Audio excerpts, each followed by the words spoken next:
Good morning বন্ধুরা। তো আমার বাড়ির ব্যালকনি থেকে এই ভিউটা আমি সবসময় পাই। বাইরের কোনো ভিউ নেই, শুধু এই যে আমাদের ফ্ল্যাটটা তো পি টাইপের, তো এরকম সবার বাড়ির অলিগলি সব দেখা যায়। কে কী রান্না করছে, কে কোথায় কী করছে, কার বেডরুমে কী হচ্ছে, সেগুলো দেখতে আমার একদম ভাল লাগে না। তবে যখন নিজেকে খুব বোর ফিল হয় বা কিচ্ছু ভাল লাগে না, তখন এই সুইমিং পুলটার দিকে তাকাই। আর সত্যি জলের দিকে তাকালে না সমস্ত মন খারাপ নেগেটিভিটি কোথা থেকে যেন চলে যায়। আমার ব্যালকনি থেকে সুন্দর যদি ভিউ বলতে পারো এটা।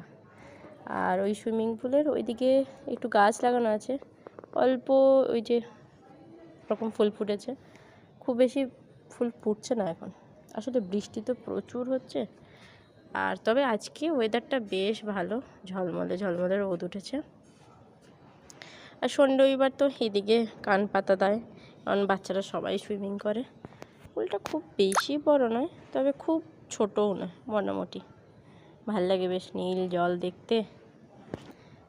আর একটা মন ভালো করার জায়গা বলতে এই যে এটা গাছগুলো অল্প কিছুই রেখেছি, কারণ এবারে যখন বাড়ি গেছিলাম না সব গাছগুলো মরে গেছে। এটা একটা বন্ধুর বাড়িতে দিয়ে গেছিলাম বলে এটা বেঁচেছে। আর এই গাছটা জানো পুরো মরে গেছিলো, শুধু গোড়াটা ছিল, গোড়াটাও পচে গেছিলো, তুলে দিয়েছিলাম। কী করে হট করে দেখছি, মানে বাড়ি থেকে আসার পর তখন দেখলাম এইটুকু একটা কিছু বেরোচ্ছে। তারপরে এইদিকে আর একটাও বেরিয়েছে, দেখো এটা একটা লিলি গাছ, বেশ ভালো লাগছে।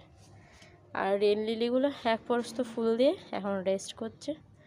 তুলসী মঞ্চে তুলসী হবে না, বাট এরকম হয়েছে রেখে দিয়েছি। আর তুলসী মঞ্চে কি বেরিয়েছে দেখবে, অপরাজিতা, একটু ধনে গাছ আর কিছু তুলসী বীজ ছড়িয়েছিলাম।